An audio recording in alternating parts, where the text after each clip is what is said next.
संबंध उसी आत्मा से जुड़ता है जिनका पहले पिछले जन्मों का कोई रिश्ता होता है, वरना दुनिया की इस भीड़ में कौन किसको जानता है। अन्याय के समय चुप रहना समझदारी नहीं कायरता कहलाती है। 65 साल की सास मंदिर में बैठकर रामायण पढ़ने का क्या फायदा जब घर में उसके अपने ही भाव महाभारत करवाने वाले हों। 100 गलतियों की नज़रअंदाज करने वाला अच्छा इंसान अगर किसी बात पर रिश्ता तोड़ने पर आ जाए तो समझ लेना गलती साधारण नहीं है। सच के सामने जो मौन है वही झूठ का सबसे बड़ा सहायक होता है। जहाँ विरोध की आवश्यकता होती है वहाँ मौन करने वाला विद्वान भी मूर्ख की श्रेणी में आता है। अगर समझाने से लोग समझ जाते तो बांसुरी बजाने वाला महाभारत नहीं होता। यही हाल आजकल के लोगों का है। जब आवाज उठानी चाहिए तब चुप्पी भी अपराध बन जाती है। महंगी भावना जब गलत व्यक्ति के पीछे खर्च हो जाती है तब जीवन में पछतावे के बिना कुछ नहीं बचता।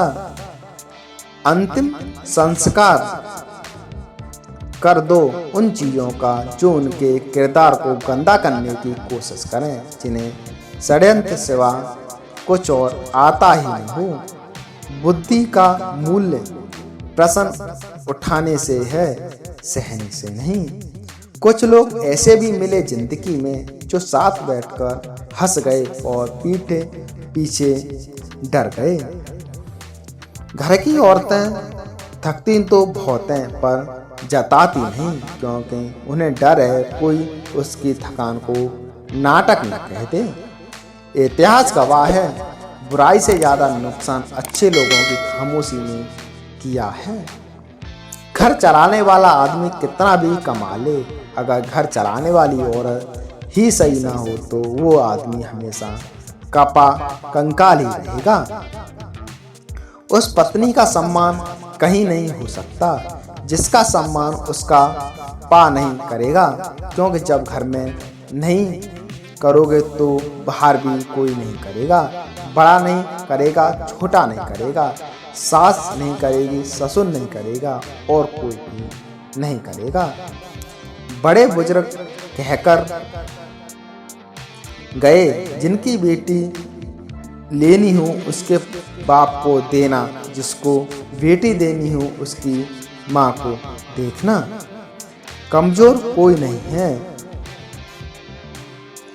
होता, मजबूरियां कमजोर बना देती हैं और घाटियां लोग इनका फायदा उठाकर खुद को ताकतवर समझने लगते हैं। देर से बनो लेकिन कुछ बनो, क्योंकि समय निकलते लोग खैरियत नहीं हैसियत पूछते हैं।